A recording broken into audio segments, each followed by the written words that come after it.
Beskou reaksies 1 en 2. Wat is die korrekte IUPAC-name van verbindings P en Q? Die korrekte antwoord is B. P is but 2,1 en Q is butaan. Kyk na reaksie 1.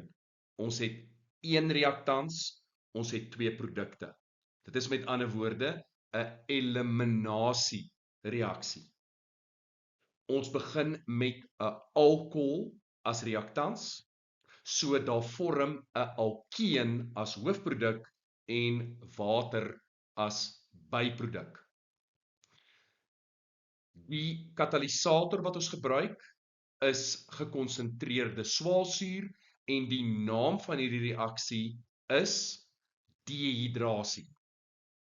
Ons benodig ook 'n hoë temperatuur vir die reaksie om plaas te vind. Ons begin met butan 2-ol.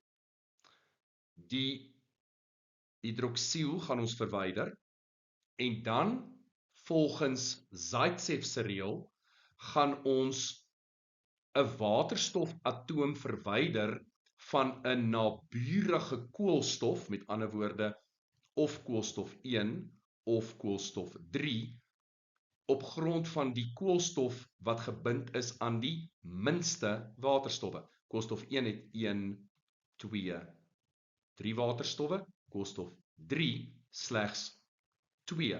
So ons gaan daardie waterstof ook verwyder.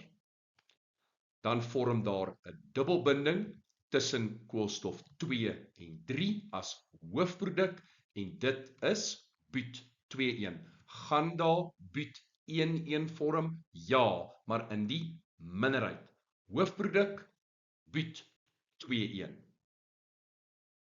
Tweede reaksie is hidrogenering. Hidrogenering is 'n addisiereaksie.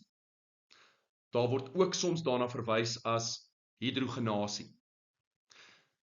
Dis 'n addisiereaksie, so ons begin met 2 reaktanse en ons verwag slegs 1 produk.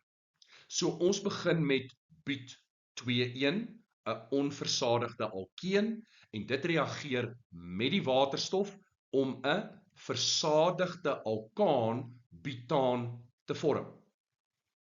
Die but 2,1 moet opgelos wees in 'n nie-polêre oplosmiddel.